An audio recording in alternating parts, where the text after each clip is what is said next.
नमस्कार दोस्तों, आप सबका एक बार पुनः अभिनंदन और स्वागत। आधार सीरीज साथियों आप सब लोग देख रहे हैं, लेकिन कुछ विद्यार्थी पीडीएफ को लेकर कंफ्यूज है कि कहां मिलेगी। अपनी एप्लीकेशन में डिस्क्रिप्शन में लिंक दिया हुआ है और फ्री कंटेंट में जाओगे तो आपको आधार सीरीज के नाम से फोल्डर मिलेगा और सारी पीडीएफ आपको क्रमबद्ध नंबर वाइज आपको पीडीएफ मिलेगी। आज है आधार सीरीज का 9वीं सीरीज आप लोग देख रहे हैं और इसके अंदर हमारा टॉपिक है राजस्थान के फोर्ट्स, राजस्थान के दुर्गों के ऊपर साथियों आज हम चर्चा करने वाले हैं, जो हर एक एग्जाम के अंदर अपना एक अहम हिस्सा रखता है। ये बिंदु तो आप सब लोग देखने वाले हैं। सबसे पहला पॉइंट कि राजस्थान में दुर्गों की श्रेणियां, राजस्थान ही नहीं भारत में एक शानदार श्रेणी आप देखेंगे और दुर्गों का बहुत ही बड़ा अंग रहता है। सबसे पहले बात करते हैं कि अपने को दुर्गों का उल्लेख कहां मिलता है। एक नीति है, 58 प्रकार की नीतियों में एक नीति है शुक्र नीति। उस शुक्र नीति में टोटल अपने को 9 प्रकार के दुर्गों की श्रेणी का उल्लेख मिलता है। उसमें जल दुर्ग है, धानवन दुर्ग है, एरण दुर्ग है, पारिख दुर्ग है, पारिध दुर्ग है। इसी प्रकार से आप लोग देखेंगे कुल मिलाकर टोटल हमारी 9 श्रेणी शुक्र नीति के अनुसार है। लेकिन आप चाणक्य का अर्थशास्त्र पढ़ते हैं तो आपको मिलेंगे 4 श्रेणी मिलेगी और उनमें भी सर्वश्रेष्ठ श्रेणी का जो दुर्ग है वह गिरि दुर्ग श्रेणी है, और जिसे चाणक्य ने पार्वत श्रेणी लिखा है। पर्वत श्रेणी या पार्वत श्रेणी एक ही बात है, लेकिन इसके अलावा भी ऐसी 2 जगह है जहां पर अपने को दुर्गों की श्रेणियों का उल्लेख मिलता है। एक तो नरपति जयचर्या, इसके अंदर टोटल अपने को 8 प्रकार के दुर्गों की श्रेणी का उल्लेख मिलता है, और इसी तरह से विष्णु धर्म सूत्र, इसके अंदर 6 प्रकार की श्रेणियों का उल्लेख मिलता है। लेकिन दुर्ग की श्रेणी बताऊं, उसके साथ साथ यदि राजस्थान एनसीईआरटी कवर करना चाहते हो तो आपको ये 4 बातें आपको निश्चित रूप से पता होनी चाहिए। एक बात मेरी तरफ से कि हमारे भारत में सर्वाधिक दुर्ग महाराष्ट्र राज्य में है और दूसरा स्थान पूरे भारत में अपने राजस्थान राज्य का है। सर्वाधिक दुर्गों का निर्माता महाराणा कुंभा है। आपको बता दूं, वीर विनोद एक रचना, वीर विनोद नामक पुस्तक है जिनकी रचना श्यामल दास जी ने की थी। मेवाड़ के महाराणा सज्जन सिंह के दरबारी हुए श्यामल दास जी, उन श्यामल दास जी की वीर विनोद के अनुसार मेवाड़ के 84 दुर्गों में से 32 दुर्गों का निर्माण जो है महाराणा कुंभा ने करवाया है। इस तरह से उत्तर भारत में सर्वाधिक दुर्गों का निर्माता इन्हें माना जाता है। राजपूतों में सर्वाधिक दूसरे नंबर पे दुर्ग बनवाने वाला व्यक्ति यदि कोई है तो वो हमारे मालदेव है, जो मारवाड़ के शासक हैं। आप याद रखेंगे सर्वश्रेष्ठ श्रेणी का दुर्ग हर एक पार्टीशन के हिसाब से गिरि दुर्ग को माना जाता है।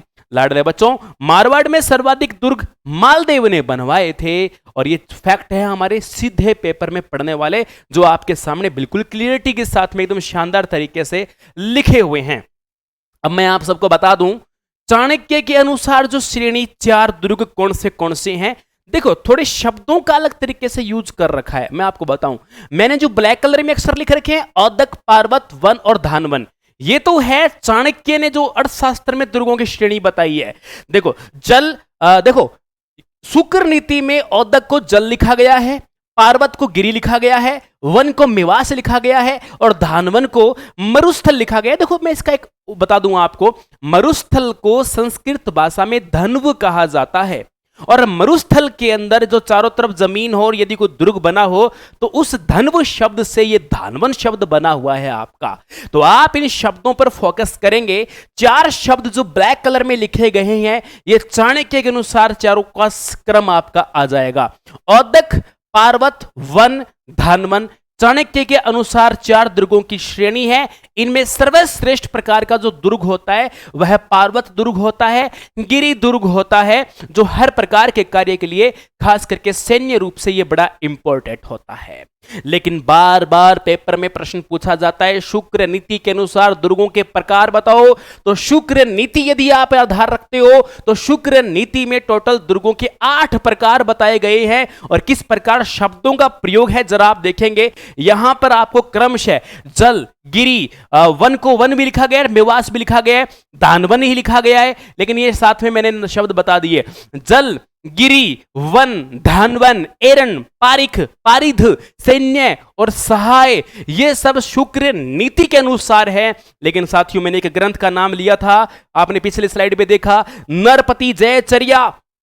इन्होंने एक सहायक दुर्ग की श्रेणी को हटाया है, बाकी ये सब 8 बताए हैं। जल, गिरी, वन, धानवन, एरन, पारिक, पारिद, सैन्य, ये 8 जो बताए गए हैं ये आपके नरपति जयचर्या के अनुसार है। विष्णु धर्म सूत्र के अंदर साथियों ये क्रमशः आप 6 देख लो, जल, गिरी, वन, धानवन, एरन और पारिख, इस प्रकार ये 6 जो श्रेणी है ये लास्ट वाले के अनुसार बताया गया है। तो आप लोग देख सकते हो कि दुर्गों की श्रेणी को लेकर अपने पास 4 सोर्स मिलते हैं, शुक्र नीति, चाणक्य, नरपति जयचर्या, विष्णु धर्मसूत्र, ये हमारे दुर्गों की श्रेणी को लेकर उल्लेख है। ज्यादा हाईलाइट पेपर में 2 ही होते हैं, शुक्र नीति के अनुसार 9 भाग है, चाणक्य के अनुसार 4 भाग है। और चाणक्य ने जो 4 बताए हैं, जल ओदक दुर्ग यानी जल दुर्ग बताए हैं। इसके अलावा दूसरा जो मोस्ट इंपॉर्टेंट आपका रहता है, पार्वत दुर्ग बताया है, पार्वत दुर्ग का मतलब होता है गिरि दुर्ग बताया है। तीसरा आपका वन दुर्ग बताया है, वन दुर्ग जो है आप यहां पर देख सकते हैं साथियों, मोस्ट इंपोर्टेंट, इसको मेवास भी बोलते हैं। और चौथा धानवन बताया है। चलो, ये तो श्रेणियों को तो हमने बांट दिया, लेकिन राजस्थान में क्वेश्चन किस लेवल पर आता है, किस दुर्ग को किस नाम से जाना जाता है। देखो, मैं अब ये बात क्लियर करता हूं, ओदक दुर्ग का मतलब क्या होता है।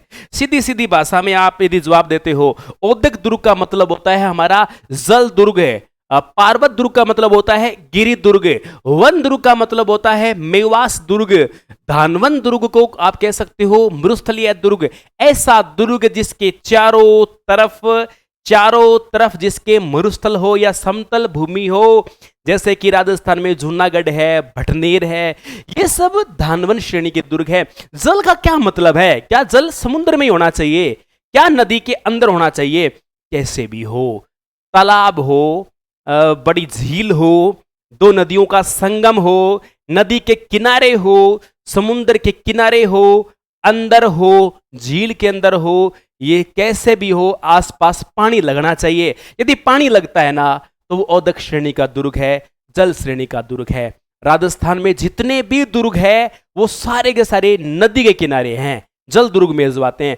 कुछ महल है जो झीलों के अंदर है, जैसे उदयपुर में जगमंदिर महल, जगनिवास महल, अलवर में सिल्ला रानी का महल, जयपुर में जो पीले पत्थरों से बना हुआ जय सिंह ने बनाया था जल महल। इस तरह से महल तो बहुत है झील के अंदर, पर राजस्थान का कोई विशाल दुर्ग जो झील के अंदर नहीं है, हमेशा नदी किनारे ही मिलेगा। तो इस तरह से याद रखना है। गिरी का मतलब है पर्वत के ऊपर बना हुआ दुर्ग है, निगरानी के हिसाब से बना हुआ। वन देख रहे हैं, मेवास दुर्ग बोलते हैं, वनों के अंदर बने हुए बहुत सारे दुर्ग है। वैसे तो माधोराजपुरा का किला माना जाता है, लेकिन कुछ वनों में भी है, लेकिन पहाड़ी में भी है और चारों तरफ खाई भी है, तो उनकी श्रेणी अलग हो जाए। कुछ दुर्ग ऐसे भी हैं जो 2 से 3 श्रेणियों में भी काम करेंगे। अब देखो आप, धानवन जैसे कि मरुस्थल पे बना हुआ हो, जिसके चारों तरफ मरुस्थल हो, वो धानवन श्रेणी के दुर्ग होंगे। एरन दुर्ग है, देखो, जिसके चारों तरफ खाई हो, कांटे हो और पहुंचने के लिए दुर्गम रास्तों से जाना पड़े, तो ऐसे दुर्गों को किस नाम से जानेंगे? एरन दुर्ग के नाम से यहां पर जानेंगे। तो रणथंबोर का किला है, चित्तौड़ का किला है, इस प्रकार से आप यहां पर देख सकते हो। फिर आप कैटेगरी देख जा रहे हो लगातार। एरन दुर्ग आपके सामने क्लियर है। पारिक दुर्ग, पारिक जल से भरी खाई हो, जैसे लोहागढ़ है ना, लोहागढ़ की चारों तरफ एक नहर बनाई गई है, सुजान गंगा नाम की नहर बनाई गई है। जो लोहागढ़ किला है ना, उसके चारों तरफ एक खाई बनाई गई है, एक नहर बनाई गई है, सुजान गंगा नहर बनाई गई, पानी डाला जाता है उसे, रूपाल नदी से पानी डाला जाता है। तो ये ध्यान रखने वाली बात है। तो इस तरीके से आप लोग यहां देख सकते हो, जल से भरी खाई बनाई जाए। आगरा के लाल किला जो है, आगरा के लाल किले में चारों तरफ खाई बनाई गई है सुरक्षा के लिए हिसाब से। तो उसी तरह से पारिक श्रेणी काम करेगी। आप दूसरे देखोगे, पारित क्या होता है? पारित जिसका परकोटा या तो पत्थरों से और ईंटों से मिक्स रूप से बना हो, जिसका परकोटा वह पारिद श्रेणी के अंदर आता है। जैसे कुंभलगढ़ है, अंदर पहाड़ी पर भी बना हुआ है, बड़ा विशाल परकोटा साइड में बना हुआ है कुंभलगढ़ के अंदर, तो पारिद श्रेणी का दुर्ग है। एक होता है सैन्य दुर्ग, यानी सेना को रोकने के लिए बनाया जाता था। जैसे कि एक दुर्ग का आपने नाम सुना होगा, जैसे कि एक दुर्ग है जिसका नाम है जाहिन दुर्ग। आपने रणथंबोर की जब हिस्ट्री पढ़ी है तो रणथंबोर की हिस्ट्री में आपने जरूर पढ़ा होगा कि एक जाहिन दुर्ग था, जहीन-दुर्ग के अमीरदेव चौहान के पास जब सेना आ रही थी तो जहीन-दुर्ग से ही वो सेना आई थी। जहीन-दुर्ग को रणथंभौर दुर्ग की कुंजी कहते हैं। इस तरह से एक होता है सहाय-दुर्ग, जो सूरवीर जहां पर निवास करते हैं, बड़ा नेतृत्वकर्ता वहां पर निवास करते हैं, उसको सहाय-दुर्ग के नाम से जानते हैं। तो जैसे कि चित्तौड़ का किला है, जब मेवाड़ के महाराणा उदय सिंह शासक थे, अकबर का आक्रमण हुआ था, उदय सिंह छोड़ के चले गए थे गोगुंदा में, तब यहां पर जयमल पत्ता ने नेतृत्व किया तो सहाय-दुर्ग के रूप में काम किया। सिवाना है, जालोर है। इस तरह से साथियों आपने टॉपिक बड़ा बेहतरीन शानदार सा देखा। टॉपिक बहुत प्यारा है और प्यारा टॉपिक, इस टॉपिक का नाम है दुर्गों की श्रेणियां। आपके सामने क्लियर है। आपको कंफ्यूजन कोई किसी प्रकार का है ना कि दुर्गों की श्रेणियों में किससे क्या, कौन सा किला इसके अंदर आएंगे?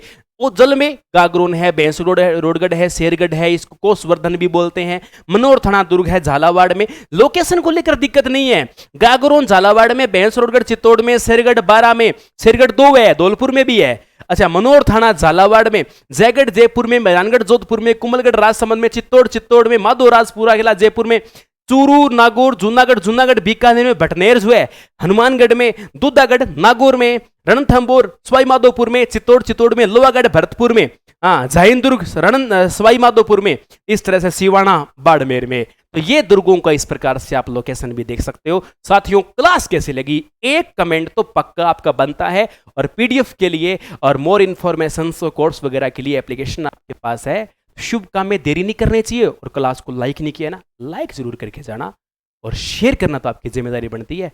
मिलेंगे अगली क्लास में। जय हिंद, जय भारत।